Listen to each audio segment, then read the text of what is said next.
Samantala, pinag-iingat po ng Securities and Exchange Commission ang publiko sa isang investment scheme na kalat ngayon sa internet at sa social media, kung saan malaking kita po ang ipinapangako na naman. Nagpapatrol si Zen Hernandez. Dahil umano sa mga natanggap na report mula sa mga concerned netizen, naglabas ang Securities and Exchange Commission ng babala laban sa kumpanyang M-Goldex Philippines. Ayon sa SEC, hindi rehistrado ang kumpanya sa Pilipinas. Kung hindi po kayo rehistrado sa Pilipinas, you're not allowed to do business here in the Philippines.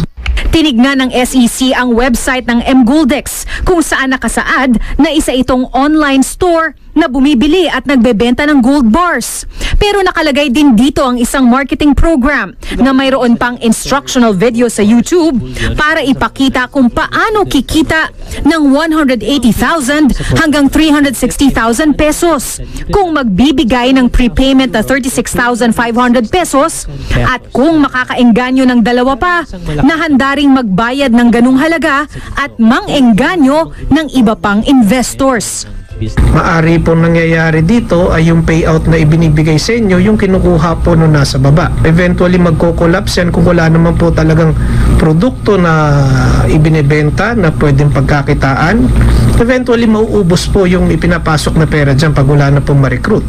Lumalabas naman na hindi ang Pilipinas ang unang nagbigay ng babala laban sa nasabing kumpanya. Isang cease and desist order na ang ipinataw ng Massachusetts sa US laban sa M-Goldex na tinawag nitong pyramid scheme. Banned na rin sa Finland, Colombia, Estonia at Panama ang M-Goldex.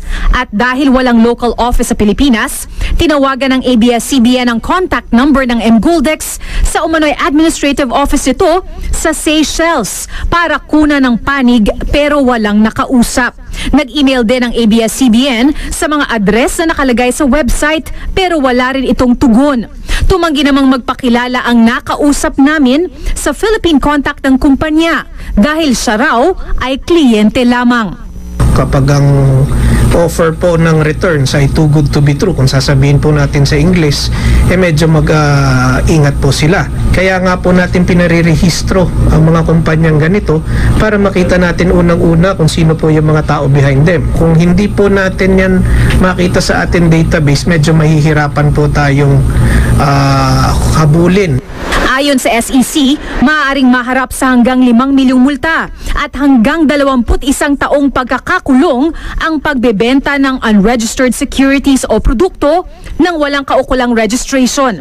Bukod sa SEC, tinitignan na rin ng Bangko Sentral ng Pilipinas, DTI at NBI ang naturang marketing at investment scheme ng M-Goldex. Zen Hernandez, ABS-CBN News.